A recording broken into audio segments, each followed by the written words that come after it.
G'day and welcome to What Happens in the Shed.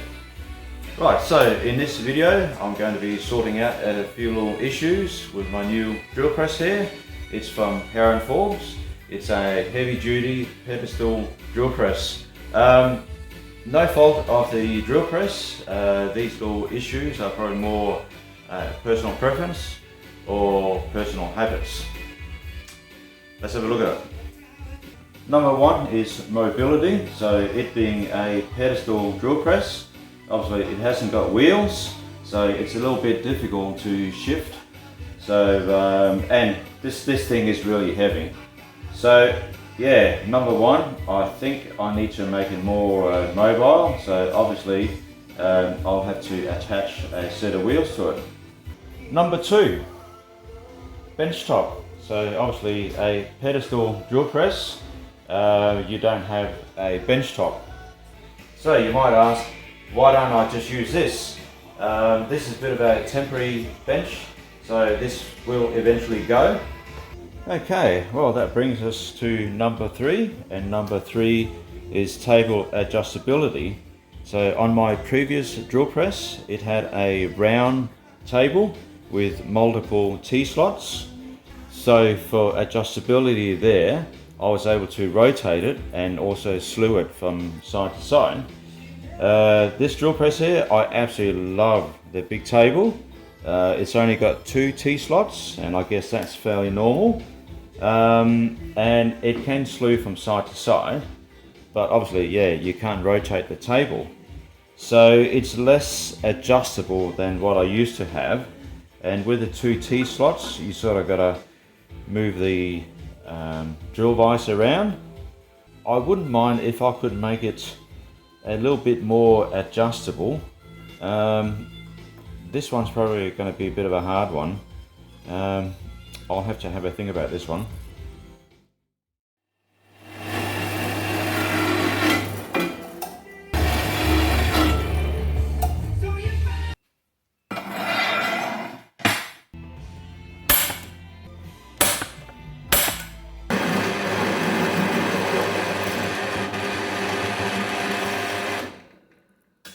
So what the idea here is, the drill press pedestal stand base is going to sit in this frame here, and then the whole thing's going to be sitting on caster wheels, so the drill press can be moved around the shop.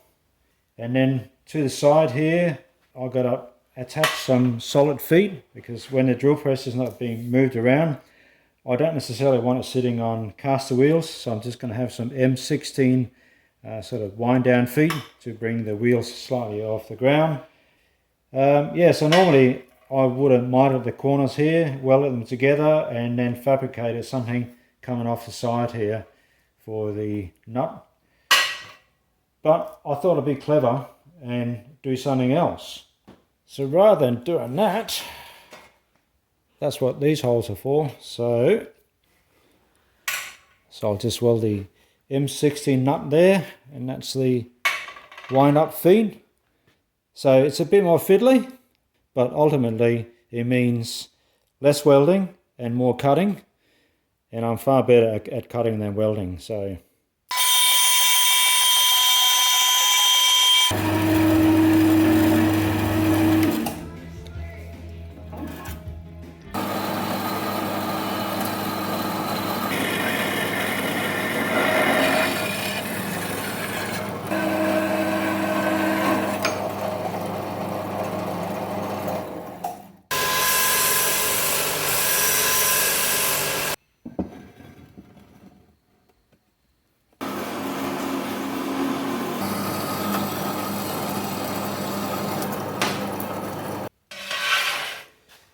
I just chamfered the corners on the angle here, and that's just so you don't bark your ankles on them or stub your toes on them or whatever it might be. Right, so also on the other side, I'm just going to weld these on, and that kind of completes it. And all these are just the bits I cut off the angle iron. So yeah, I'm essentially repurposing those.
Yeah, so I just got to make sure here that the wheels don't clash with the feet.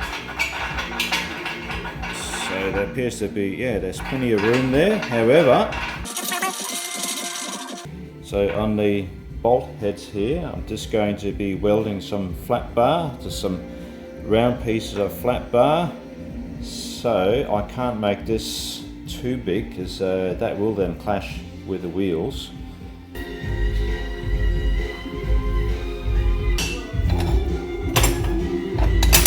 Oh yeah, I should be able to use these. Get a couple of pieces out of these.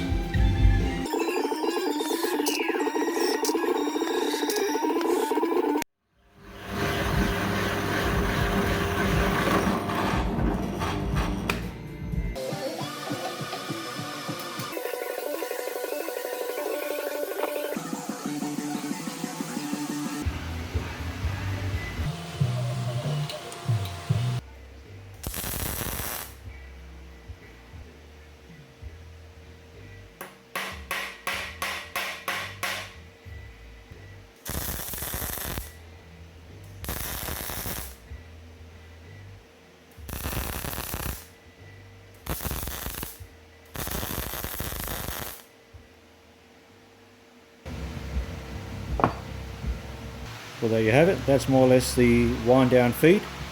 So all I've got to do now is I've just got to linish the bottom of the foot flat.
Well, that didn't go too bad. Sorry about the fan noise, but it's an absolute scorcher outside. Right, let's get this thing bolted down.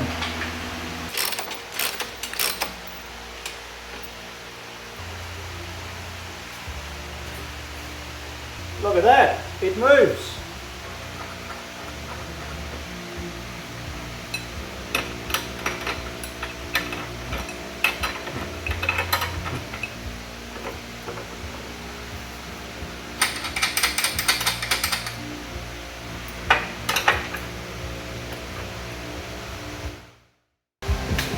Alright, beauty. Well, that's not going anywhere, so yes, my drill press is mobile.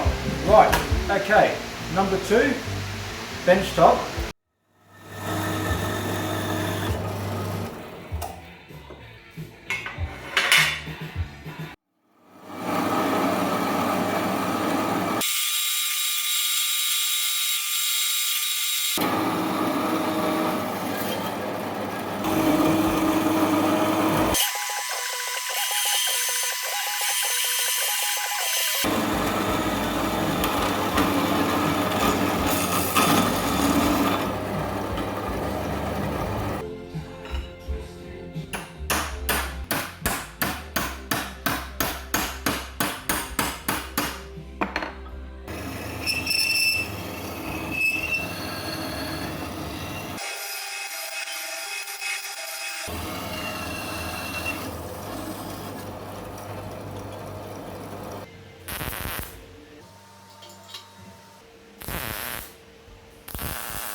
I can't believe I just did that.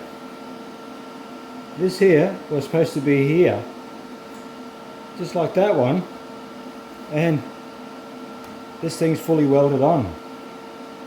Oh, bloody hell.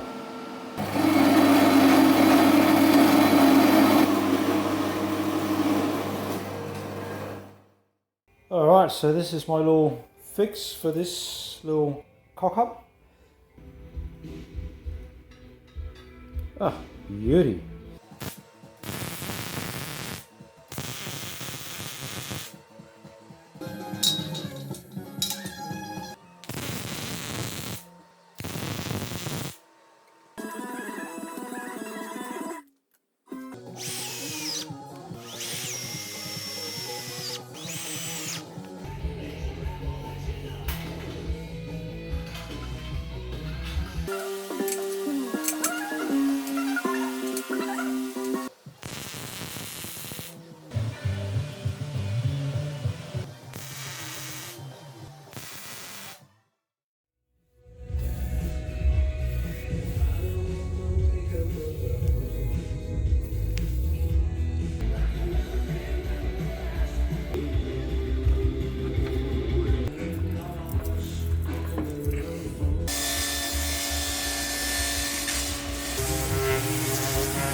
That huts away nicely under here, I think.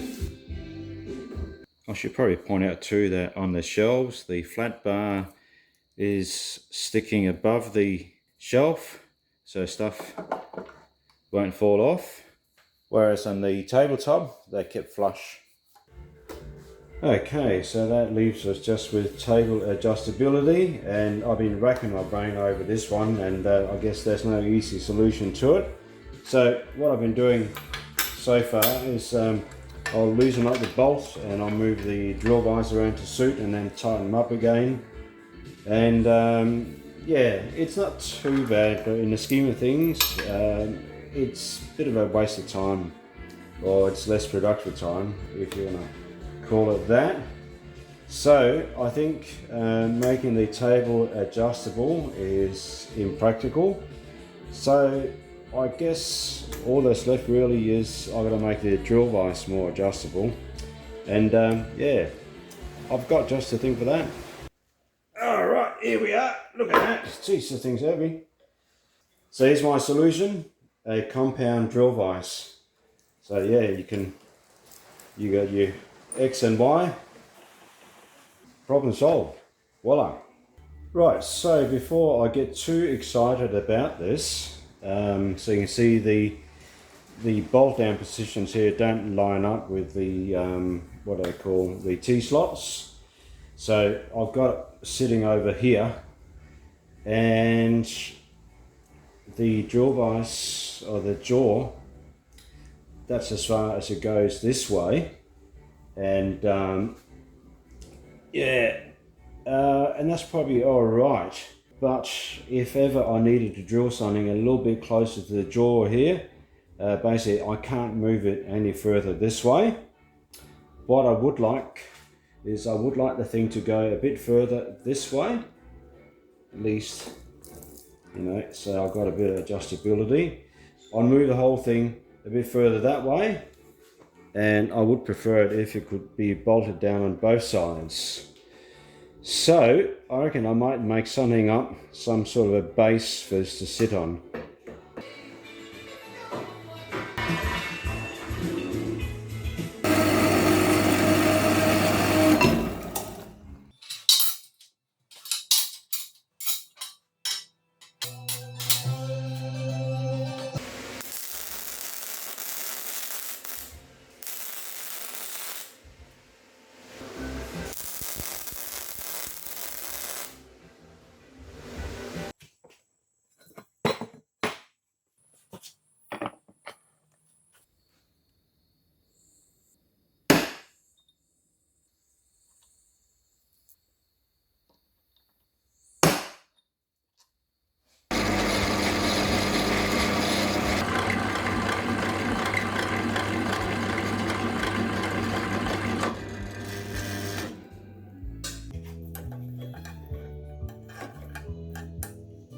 I don't believe it. I wasn't meant to countersink this hole. It's supposed to be like that. So yeah, that's a bit awkward. I really don't want to scrap this, so I'm going to have to fill this back in. So I might just weld it. So I think what I might do is I'll make a wooden plug and push it in and then weld around it, and that way hopefully I should be left with a hole which I then can drill out.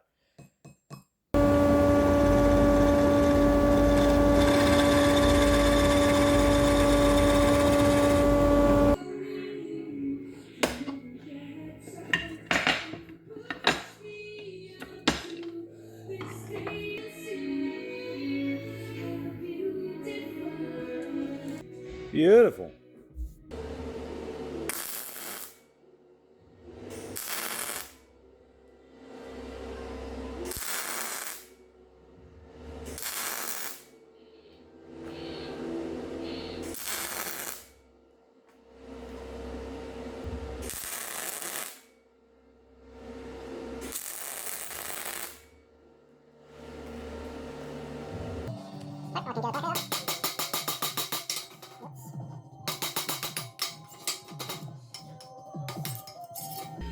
Now something funny happened when I welded that.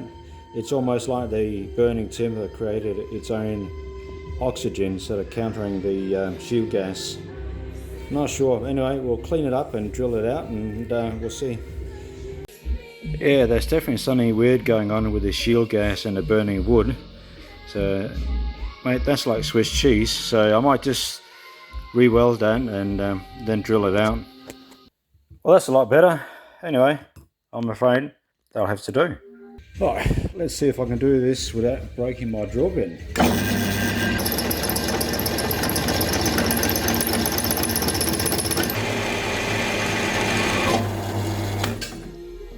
Oh, I haven't.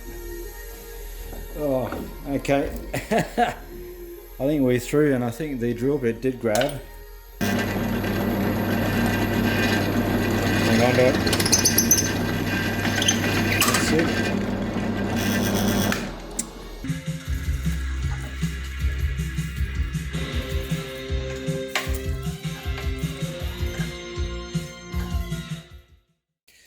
Oh, look at that, that's looking nice and neat. I just gave it a quick coat of, what's it called, epoxy enamel, machinery grey.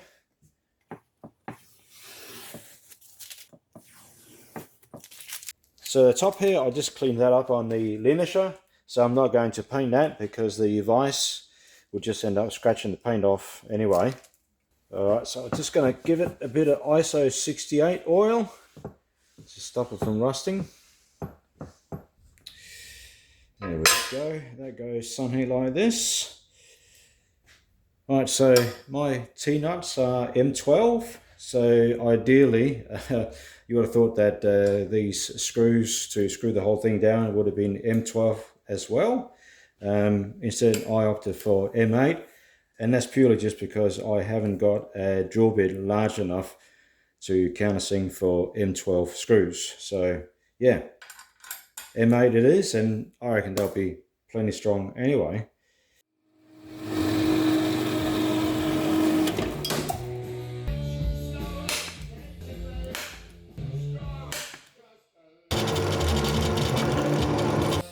Right, so what the idea here is, this is the back of the T-nut. There's a couple of holes in it here, and it's just going to get welded to this thing through the holes on the back.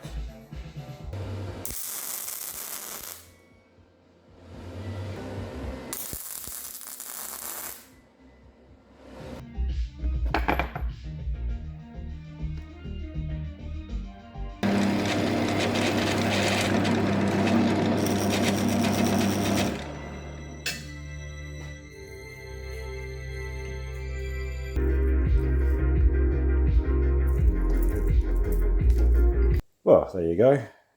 So that's my cheap and cheerful homemade T-nuts, M8, and actually they haven't turned out too bad. They almost look like bought ones.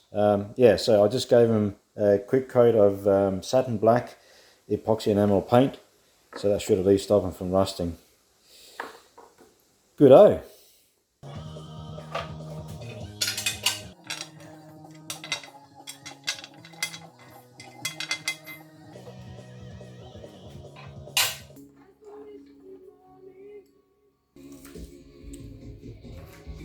Oh, this thing's heavy.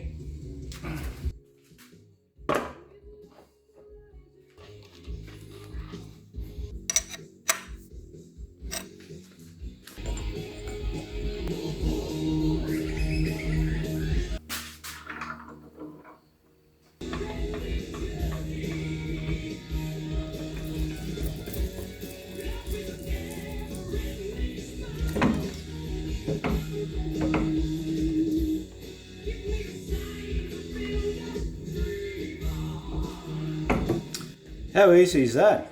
I love it.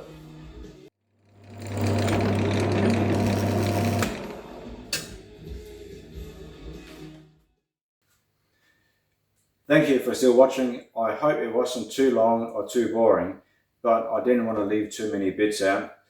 Anyway, so yeah, here you have it. This was my take on making a pedestal drill press more user-friendly and convenient. Yes, so I sorted out the mobility issue, and even though these look quite long because they are M16, they're actually quite rigid. The drill press now has a bench top, and it doesn't add much to the overall footprint. I love it. Plus the shelves here for the drill vices. But the big one, adjustability. I think I'm really going to be pleased with this. I think it's really going to make life so much easier. I mean, how good is that?